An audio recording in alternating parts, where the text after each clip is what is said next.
Hello everyone. So today I am going to start CSET 2023 and every day I will solve one question. I will give you basic understanding. तो इस साल का जो paper है वो बहुत ही टफ पेपर है सीसेट का और मैं कह सकता हूँ similar to CAT examination because I have given the CAT papers. Okay, one thing. Second thing, अगर आपको सी सेट को क्वालिफाई करना है तो सबसे पहले जो मैथमेटिक्स के फॉर्मूले हैं इनको लर्न नहीं करना है. उस जैसा पेपर नहीं है कि आपने फॉर्मूले को याद किया, एग्जाम में अप्लाई किया. ओके, वो अप्लाई होंगे लेकिन सभी क्वेश्चंस में नहीं होंगे. सेकंड थिंग है, आपको कंसेप्ट पे ध्यान देना है. अगर आपके कंसेप्चुअल अंडरस्टैंडिंग है मैथमेटिक्स की तो आप बहुत ही आसानी से क्वेश्चंस को सॉल्व कर सकते हैं. तो सबसे पहले फॉर्मूलेस को लर्न नहीं करना है, कंसेप्ट पे आपको ध्यान देना है.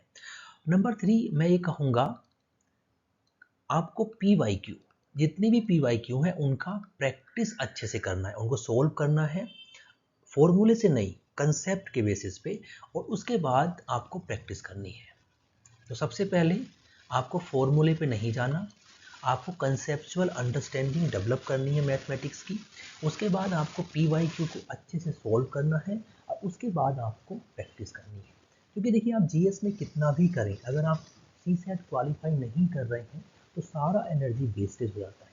और मैं ये कहूँगा कि मैथमेटिक्स और रीजनिंग, ये 2 मंथ पहले आप इसको इम्प्रूव नहीं कर सकते. अगर आप CSET में बहुत वीक हैं तो अभी से ही एटलीस्ट 1 आवर और हाफ एन आवर आपको CSET के लिए देना होगा. तो सबसे पहले हम 23 का जो टफ पेपर आया है उसको डिस्कस करेंगे और आपको समझ में आएगा कि पेपर बहुत टफ नहीं है, क्योंकि आपकी कंसेप्चुअल अंडरस्टैंडिंग नहीं है इसलिए वो पेपर टफ लग रहा है. जैसे कि पहला क्वेश्चन है, तो पहला क्वेश्चन है, late x be a positive integer such that 7x plus 96 is divisible by x. How many values of x are possible? तो देखो, यहाँ पे मैं क्वेश्चन को सोल्व करूँगा ही करूँगा. उससे पहले मैं बताना चाहूँगा कि क्वेश्चन का जो टॉपिक है वो कहाँ से है. तो नंबर सिस्टम का क्वेश्चन है, नंबर 1. उसके बाद जो कंसेप्ट, अगर इस क्वेश्चन को सोल्व करना है, कंसेप्ट आपको एक तो इसमें रिमाइंडर थ्योरम का जो कंसेप्चुअल अंडरस्टैंडिंग है वो आपके पास होना चाहिए. दूसरा, जो अंडरस्टैंडिंग है finding the number of factor of a number, ये कंसेप्ट आपको पता होना चाहिए. और तीसरा, अगर आपको डिविजिबिलिटी रूल्स पता है, तो अगर ये 3 चीज़ें अगर आपको पता है, इस पे आपने क्वेश्चंस को सोल्व किया है, तो ये क्वेश्चन बहुत आसान हो जाएगा. ओके. दूसरा, जो हम डिवीजन की बात करते हैं तो आपको पता होगा डिवीजन में एक डिवाइजर होता है, बहुत ही सिंपल आपको पता है, एक कोसेंट होता है, डिविडेंट होता है और एक रिमाइंडर होता है. ओके. तो ये जो एक क्वेश्चन है, इस क्वेश्चन को सोल्व करने के लिए आपको रिमाइंडर थ्योरम का कंसेप्ट पता हो, finding the number of factor of a number पता होना चाहिए और डिविजिबिलिटी रूल्स पता होने चाहिए. अगर ये सब पता है तो ये क्वेश्चंस आपको 5 सेकंड नहीं लगेगा सोल्व करने के लिए. उसके बाद सबसे पहले हम बात कर लेते हैं रिमाइंडर थ्योरम की. रिमाइंडर थ्योरम क्या है कि मान लीजिए एक नंबर है a into B into C plus D divide by X, तो उसका रिमाइंडर क्या होगा. फॉर एग्जाम्पल, मैं कहूँ कि एक नंबर है 13 इंटू 17 इंटू 25 प्लस 31. अगर मैं इसे 6 से डिवाइड करता हूँ तो मेरा रिमाइंडर क्या आएगा. मेरे पास दो तरीके हैं. एक तो मैं सारा मल्टीप्लाई करके, मतलब 13 इंटू 17 करूँ, उसके बाद 25 करूँ, फिर 31 ऐड करूँ, एक नंबर मेरे पास आएगा, उस नंबर को 6 से डिवाइड करूँ, उसके बाद मैं रिमाइंडर फाइंड करूँ. सेकंड तरीका मेरे पास में क्या है, सेकंड तरीका है जो रिमाइंडर थ्योरम, आपको इसके डिटेल में नहीं जाना, बस कंसेप्ट को समझना है. अगर मैं 13 को 6 से डिवाइड करता हूँ, 13 को मैं 6 से डिवाइड करूँगा 12, रिमाइंडर कितना आएगा 1. 17 को मैं 6 से डिवाइड करूँगा तो रिमाइंडर कितना आएगा 5. ओके, 5. 25 को मैं अगर 6 से डिवाइड करूँगा तो रिमाइंडर कितना आएगा 1. 31 को मैं 6 से डिवाइड करूँगा, रिमाइंडर कितना है 1 आएगा. तो 1 into 5, 5 into 1, 1. Okay, and plus 1, तो 5 प्लस 1 6, 6 अपॉन 6 रिमाइंडर 0. तो दो तरीके हो गए रिमाइंडर को फाइंड करने के, या तो मैं सबका मल्टीप्लाई करूं उसके बाद 6 से डिवाइड करूं, और मैं इंडिविजुअली रिमाइंडर फाइंड करूं, like 1 into 5, 5, 5 into 1, 5 plus 1 6, 6 upon 6 remainder 0. तो ये रिमाइंडर थ्योरम है. इसके बेसिस पे और भी क्वेश्चंस हैं, जब भी वो आएंगे हम उससे में डिस्कस करेंगे. सेकेंड कंसेप्ट है number of factor of a number. ये कहीं आप जोट डाउन कर सकते हैं, जो कि कैट के ही बुक से मैंने लिया है, क्योंकि मैंने अब समझ पा रहा हूँ कि जो क्वेश्चन है यूपीएससी वो कैट लेवल के पूछ रहा है। तो number of factor of a number, इसका मतलब क्या है? इसका मतलब ये है, फॉर एग्जाम्पल, मैं एक एग्जाम्पल देता हूँ, आप इसको तो बाद में समझ लेना, ये समझने का ज़्यादा है नहीं, बस जो चीज़ समझने की है उतना आप याद रखिए। नंबर 1, मैं कहूँ कि 40 एक नंबर है, 40 कितने नंबर से डिवाइड है? फैक्टर का मतलब होता है कि जो 40 है वो कितने नंबर से डिवाइड है। तो 40 को मैं 1 से डिवाइड कर सकता हूँ, रिमाइंडर 0। 40 को मैं 2 से डिवाइड कर सकता हूँ, रिमाइंडर 0। 40 को मैं 4 से डिवाइड करता हूँ, डिवाइड करने का मतलब क्या हो रहा है? 40 डिवाइड बाई 4, 10, रिमाइंडर 0। 40 को मैं 5 से डिवाइड कर सकता हूँ, रिमाइंडर 0। 40 को मैं 8 से डिवाइड कर सकता हूँ, रिमाइंडर 0। 40 को मैं 10 से डिवाइड कर सकता हूँ, रिमाइंडर 0। 40 को मैं 20 से डिवाइड कर सकता हूँ और 40 को मैं 40 से डिवाइड कर सकता हूँ। इसका मतलब क्या हुआ? 40 के 8 फैक्टर्स हैं। तो हमको कैसे निकालना है?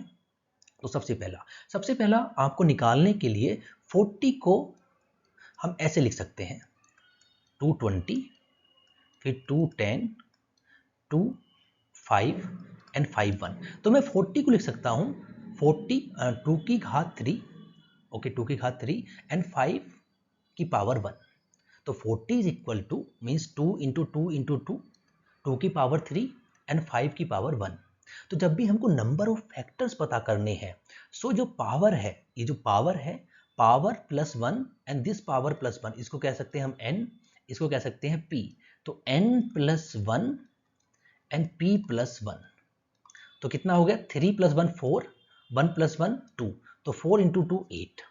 तो जो फॉर्मूला आया है ड्राइव होके, इसको याद रखना है आपको, जो कहना चाह रहा हूँ ये याद रखना है। तो जब भी कोई नंबर के फैक्टर्स पूछे, फॉर एग्जांपल अभी आप क्या कर सकते हैं, वीडियो को पॉज करिए और कमेंट बॉक्स में बताइए 50 के कितने फैक्टर होंगे, 50 के कितने फैक्टर्स होंगे, ये आपका कमेंट बॉक्स में होना चाहिए। तो मैं इसको ऐसा लिख सकता हूँ, 5 का स्क्वायर इंटू 2 का 1, तो 2 plus 1 and 1 plus 1, okay, 3 into 6 होंगे। ठीक है, अब ये समझ में आया? तो इसका मतलब है कि दो तरीके हो गए हमारे पास में किसी भी नंबर के फैक्टर फाइंड करने के। या तो मैं ऐसे काउंट करने बैठूं, अगर नंबर दे दिया उसने 124, आप कैसे फाउंड करोगे? आप नहीं फाइंड कर सकते ना। नंबर छोटा है तो आपने फाइंड कर लिए, नंबर बड़ा हुआ तो आपसे नहीं हो पाएगा। तो इसका मतलब है कि जो कंसेप्ट मैंने बताया है, अगर कमेंट बॉक्स में अगर किसी को समझ में ना आए, अगर ये वीडियो आप देख रहे हो तो प्लीज़ कमेंट बॉक्स में मेंशन कर देना। मैं नेक्स्ट वीडियो में definitely again I will try to explain it, because बहुत ही इंपॉर्टेंट कंसेप्ट है और बहुत सारे क्वेश्चंस में आपको हेल्प करेगा। ठीक है, अब हमने दो चीज़ों को समझ लिया, रिमाइंडर थ्योरम हमने समझी और number of factor of a number हमने समझ लिया। अब हम इस क्वेश्चन पे आ जाते हैं। क्वेश्चन बहुत सिंपल हो गया। अब उसने बोला कि ये जो नंबर है ये x से डिविजिबल है। अगर ये नंबर x से डिविजिबल है तो दिस नंबर अपॉन x, तो ये तो x से डिविजिबल होगा ही होगा क्योंकि जीरो आ जाएगा। How many value of x are possible, x की कितनी वैल्यू पॉसिबल हैं, x की कितनी वैल्यू पॉसिबल हो सकती हैं, ये डिपेंड करेगा 96 पे। अब क्वेश्चंस का जो अंडरस्टैंडिंग है, अगर आपकी कंसेप्चुअल अंडरस्टैंडिंग है तो आप समझ पा रहे होंगे। क्वेश्चन ये पूछ रहा है how many factors of 96 we have, मतलब 96 के कितने फैक्टर्स हैं और या कितने नंबर ऐसे हैं जो 96 को डिवाइड कर सकते हैं। मतलब x की वैल्यू का मतलब मैं 1 रख सकता हूँ, x की value definitely I can put x की वैल्यू 1 रख सकता हूँ, x की वैल्यू मैं 2 भी रख सकता हूँ, तो 96 डिवाइड है, x की वैल्यू मैं 3 भी रख सकता हूँ। तो जितने भी वैल्यूज 96 को डिवाइड करेंगी वही x की वैल्यू हो जाएंगी। तो हमको यहाँ पे क्या करना है, हमको यहाँ पे फैक्टर्स फाइंड करने हैं। 2 का 48, तो हमने ये पूरा सोल्व किया, तो हमें आया नंबर ऑफ फैक्टर्स ऑफ 96। तो 96 को मैं लिख सकता हूँ 2 की पावर 5 और 3 की पावर 1, 2 की पावर 5 एंड 3 की पावर 1। तो नंबर ऑफ फैक्टर अभी हमने देखे थे 5 मीन्स पावर, जो ये वैल्यू है 5 प्लस 1 एंड 1 प्लस 1, समझ में आ रहा होगा। तो 6 इंटू 2, आंसर 12 हो गया। तो मेरा कहने का मतलब है, अगर मैं एग्जाम में बैठा हुआ और मैं सी सेट को सोल्व कर रहा हूँ और मुझे ये क्वेश्चन मेरे सामने आएगा, तो मैं with in 10 second what I will do, मैं समझूंगा कि ये तो कैंसिल हो गया, 96 के जो फैक्टर हैं equal to value of x। तो मैं 96 को लिखूंगा 2 की पावर 5 एंड 3 की पावर 1। नंबर ऑफ फैक्टर्स होंगे 1 + 1, ये हो जाएगा 6 × 2 12। आंसर 12। तो 12 ऐसे नंबर्स हैं जो 96 को डिवाइड करते हैं। तो आपको समझ में आया होगा कि मेरा कहने का मतलब क्या हो रहा है। तो आप अगर फॉर्मूला याद करेंगे तो शायद आप you are not able to solve it. अगर मैं कहूँ कि यहाँ पे 96 की जगह वो क्वेश्चन दे देता कि 2024, अब आप कैसे करेंगे? तो आपको कंसेप्ट पता होना चाहिए। तो मुझे लगता है कि आपको समझ में आया होगा। मैं फिर से बताने की कोशिश करूंगा कि अगर मान लीजिए क्वेश्चन क्या 7x upon 96 upon x, because x यहाँ पे है तो ये वैल्यू तो खत्म ही हो गई। अब वो बोल रहा है कि x की कितनी वैल्यू हो सकती हैं जो 96 को डिवाइड करेंगी। तो x की कितनी वैल्यू हो सकती हैं? ये सारी वैल्यू हैं। 1 हो सकता है, 2, 3, 4, 6, 8, 12, 16, 24, 48, 96। या हम इसको लिख सकते हैं 2 की पावर 5, 3 की पावर 1। तो पावर 5 + 1, 1 + 1, तो 6 × 2 12। तो आपको समझ में आया वो मेरा कहने का मतलब क्या है। मैं एक थोड़े से एग्जाम्पल आपको दे देता हूँ, मतलब मैं कुछ प्रैक्टिस के लिए बोलता हूँ। Find the number of factors. आपको फैक्टर्स बताने हैं किसके? 124 के, 1024 के। आपको फैक्टर बताने हैं 912 के। आपको फैक्टर्स बताने हैं एक और क्वेश्चन ले लेते हैं कि 2221 के।